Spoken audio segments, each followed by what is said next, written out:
Hello there, my name is HarmNone, and today I'm going to be showing you guys how to snipe in Grand Theft Auto Online. Now, before we get into this video, I've got to tell you some things. I'm going to be showing you guys some things that I have picked up along the way throughout my entire journey of playing Grand Theft Auto Online and sniping. If you guys have seen my PvP videos, you will know that I like the sniper, and not to, I'm pretty good with it. Now, the other thing that I must tell you is that I am on PC, which means I am on mouse and keyboard. I could, of course, be on controller, but, well. Anyways, so this guide will be on mouse and keyboard. However, the things that I am going to be telling you guys will be applicable to all platforms. You can be playing on, well, a controller or a mouse and keyboard or on a joystick or even a steering wheel if you guys want to play on a steering wheel. I mean, you can do that too. And this should still be helpful to a degree, I would think. But anyway, let's get into it. So guys, the first thing that you are going to need to understand before we even get into this guide is that there are many different snipers in this game. There is the Heavy Sniper Mark II, like you see here. There is the Marksman Rifle Mark II, which it doesn't really count. There is, of course, the regular Marksman Rifle and the regular Heavy Sniper, as well as the regular Sniper in Grand Theft Auto Online, the first one that you unlock. Now, all of these weapons are good in their own right. However, the Heavy Sniper Mark II will be, well, your best chance of killing people, especially in one shot, because this thing is a one hit to the body now on any player who does not have body armor equipped or Bullshark testosterone. Now, the Marksman Rifle, you could use it, but well, if you guys have seen my video where I rank all the weapons in online, you'll know that I'm not exactly a fan of the Marksman Rifle. Anyways, the next thing that you must understand is attachments for the weapons. Now, on my Heavy Sniper Mark II, I personally like to run the thermal scope. The thermal scope, obviously, well, is thermal. It's a thermal scope.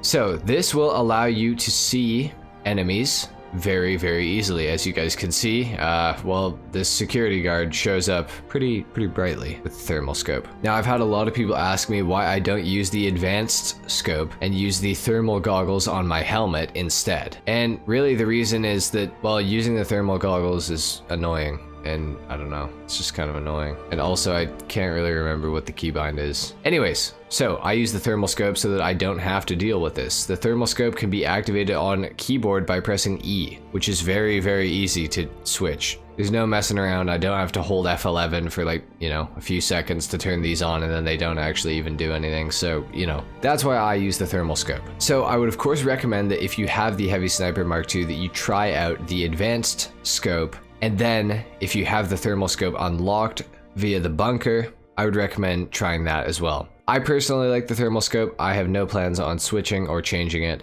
It's really good. I like it. Obviously, if you guys have all the attachments unlocked for the Heavy Sniper Mark II, I would recommend putting as many as you can on. I have the muzzle brake equipped. I think I have a heavy barrel on this thing as well. Basically, I have everything that increases damage and range equipped with this weapon, which helps a lot. Obviously, if you have the regular sniper or the regular heavy sniper and do not have the Mark II, you're just gonna have to work with what you got, which unfortunately is not gonna, it's not gonna one-shot players unless you hit a headshot, which is unfortunate, but just know that if you ever do unlock the Heavy Sniper Mark II, you do have the potential to one-shot from the chest and up. Now, getting into some actual gameplay tips here, I am in third-person mode right now. So when I scope in with the sniper, this is what my movement is like when I go side to side. Now, I want to show you guys something. If I go into first-person mode, this is what my movement is like side to side. As you guys can see, it is much quicker. You guys will have the exact same effect on PlayStation or Xbox, and obviously I'm on mouse and keyboard, so if you play mouse and keyboard, you're going to have the same effect on there.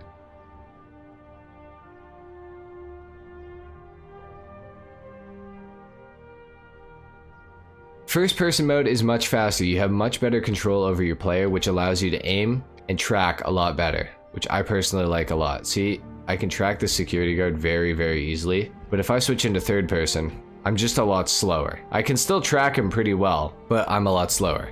So if I'm getting into a sniper fight with somebody and I want to dodge and weave, first person mode definitely is the move. You gotta use first person if you're gonna be dueling people like this. Now I know using first person is what a lot of GTA tryhards do as well, which is very, very cringe because GTA tryhards are just disgusting. However, if you do want to be really good at sniping, I would recommend using first person mode. If you like using third person, obviously do that. If you like using first person, obviously do that. I would recommend, of course, when you're actually in a sniper duel to just use first person, and then when you get out of it, just switch to third, because it really doesn't take that long, and it's, well, third person, let's be honest, is a lot better for actually running around. If you're going to be fighting somebody with an assault rifle to maybe finish your kill, I would definitely recommend using third person, because first person is just, it's too slow almost. So that's really the first tip that I have for you guys. Use first person whenever you're actually getting into a sniper duel, or if you're trying to dodge and weave when you're getting shot at, you know, first person is definitely better for that. Now, the next tip that I have for you guys is to do with aim. Obviously on console, it is a lot harder to aim, especially precisely. Say I wanted to snipe these two people and they're moving side to side. On console, it's going to be a lot harder to actually track your opponents. On PC, it's not that hard because obviously we're on mouse and keyboard, so, you know, the mouse is, you know, relatively easy to stay on target if you want to. Like this poor bastard over here, I could drop him right now and he has no idea. But on console, it would be a lot harder to actually track this guy. So my recommendation to you guys, and this might be a little bit hard to understand at first, but I think if you guys give it a shot, you will understand completely. And there's a good chance that a lot of you guys already do this. Basically, you're not going to rely on your right stick to aim or your mouse to aim. You are going to remain scoped in,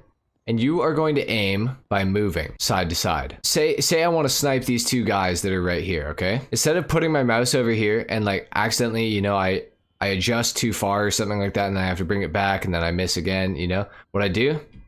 Walk like this and stop. As you guys can see, it's a little bit easier. See, there's this guy running right here as well. I'm barely using my mouse to actually aim here. Obviously, I have to use my mouse to actually turn to face the right direction, but as far as aiming goes, I am actually aiming with my AD keys, which is my back and forth keys if you don't play on mouse and keyboard. As you guys can see, these cops are coming right here.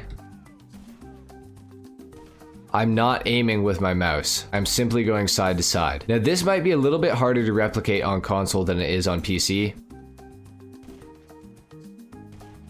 Now on console, you're gonna have to use the left stick to actually do this aiming, which is a little bit harder than just holding A or D on PC. I'm absolutely shredding these cops right now. They really don't have a chance. Not that that's much of a flex, because they're, well, I mean, look at this guy. I really hope that this is coming across clearly and you guys are actually understanding what I'm talking about when I'm saying, you know, aim with movement. Now, obviously, you're not always gonna be able to aim with movement. Sometimes you are actually gonna have to use your mouse or your right stick to actually do proper aiming. But if you're in a sniper duel with somebody, you can AD spam on keyboard, or of course you can use your left stick while scoped in to move about and line up your crosshairs that way, so long as you're facing the right direction. Now obviously that process that I just explained right there is a lot easier on keyboard and mouse, but I feel like if you play on console, once you get used to it, you will be able to snipe a lot better. Now another thing that you guys are going to want to do when you're going to snipe in GTA, especially if you're playing against other players, is get yourself to a place where you have an advantage. For example, on a rooftop. Now, once you're on a rooftop, obviously you're going to be able to snipe down on top of people. If I stand up here and I use my thermal scope, obviously I can see all these people down here, and I have a big advantage because, well, I'm up a lot higher than they are. So especially if you're fighting players, this is going to give you a big advantage, because say you kill a player, say this guy's a player, shoot him, right? Say that's his friend who's standing right beside him, and they know where I have shot from. I can instantly jump down off this wall and I am in cover right now, and they cannot do anything to get me unless they can manage to go and get a helicopter and come up here themselves, or a plane, whatever it may be. So giving yourself a height advantage always helps. It will also help to get away from the cops as well. Obviously, if you're going to be fighting people in public lobbies, the cops are going to be coming for you all the time. When you're on top of a rooftop, you will only have to deal with helicopters, which is a lot easier than also dealing with, you know, all the other cops and the news guys, all that sort of stuff. Now, another thing that I want to explain to you guys is something that you really just have to play and learn for yourselves, and that is map awareness. So whenever I'm fighting players in online, I'm always checking my minimap in the bottom left corner. And a lot of the time I have my expanded radar turned on as well, because it really helps to see exactly where players are in your area. Now, believe it or not, I actually do a lot of my aiming with the minimap. And I know that might sound insane and like I'm just completely lying to you guys, but I promise I'm not. Every time that I kill somebody in online and I'm waiting for them to respawn so I can kill them again, I'm always checking my minimap. And as soon as I see somebody spawn in on my minimap, I will aim in that direction, right? Say their dot is right at the corner right here. I will aim for the corner and the earliest possible point where I will be able to see them. A lot of sniping comes down to pre-aiming. So say I know that there's a guy at this corner like I mentioned before. I know that he is going to be rushing me to try to peek me. What the hell are you...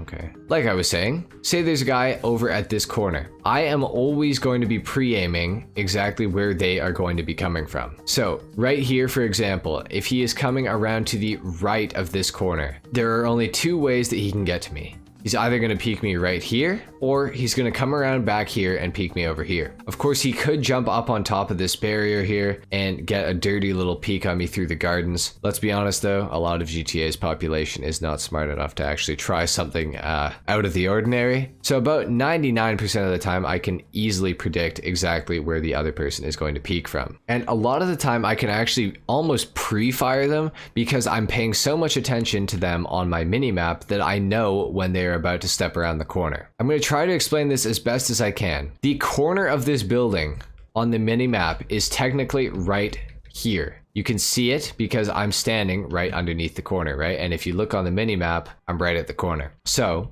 if I see an enemy's blip is right here and they're going this way, I know that they are eventually going to peek this corner so long as they keep going. I can also tell if they're coming underneath the building because they are within the building's marking on the minimap, if that makes sense. I really hope you guys are understanding what I'm trying to say right here. I know this might be a little bit hard to follow, but this is honestly the best way I can explain it, I feel like. So if the player does not continue to go underneath here and stay within the building's marking on the minimap, I know that they are going to peek this side. So what do? I keep my crosshair facing right here at the earliest possible point which I'll be able to see them, which is actually probably about right here. Especially if I've got the thermal vision on, I should be able to see their outline with the thermal vision like I can see, you know, these people.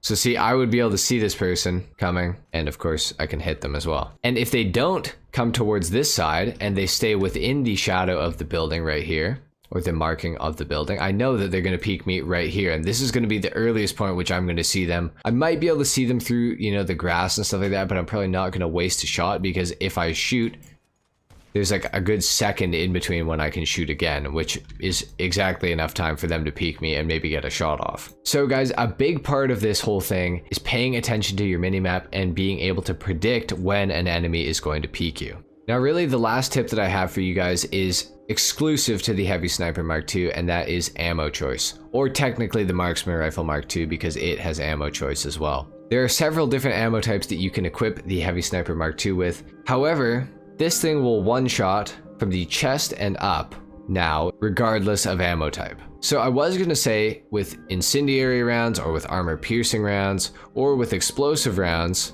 there are all different uses for those things. And I was going to say with the incendiary rounds, you can almost always one-shot somebody as long as you hit them in the torso or above, because you will hit them, do the initial damage, and then the fire from the incendiary round will finish them off. However, with the Contract DLC in Grand Theft Auto Online, they have made the Heavy Sniper Mark II a one-shot from the torso and the head. So it really doesn't matter what ammo type you use anymore. I would recommend just sticking with the stock ammo type. The only other ammo type that I would maybe recommend is explosive rounds, and that is exclusively for dealing with jets or helicopters, or maybe cars if you really want to, but I mean, we have better things to, you know, deal with cars with. But anyways, explosive rounds can be very useful, especially if you're fighting a jet like a Hydra or a laser. If you hit them with a few shots from the explosive heavy sniper, it will either immobilize the jet or completely destroy it altogether. Anyway guys, I think that is pretty much it for the video. I hope that you guys found this helpful. I hope that none of what I said was really confusing to you. Hopefully you can take some of these tips out into Grand Theft Auto Online whenever you are fighting other players and use them to your advantage. Let me know in the comments down below if what I said makes sense. Hopefully you guys understand. Leave a like if you enjoyed the video or if it helped you out. Dislike if it didn't. Subscribe if you guys are new, and I will see you all in the next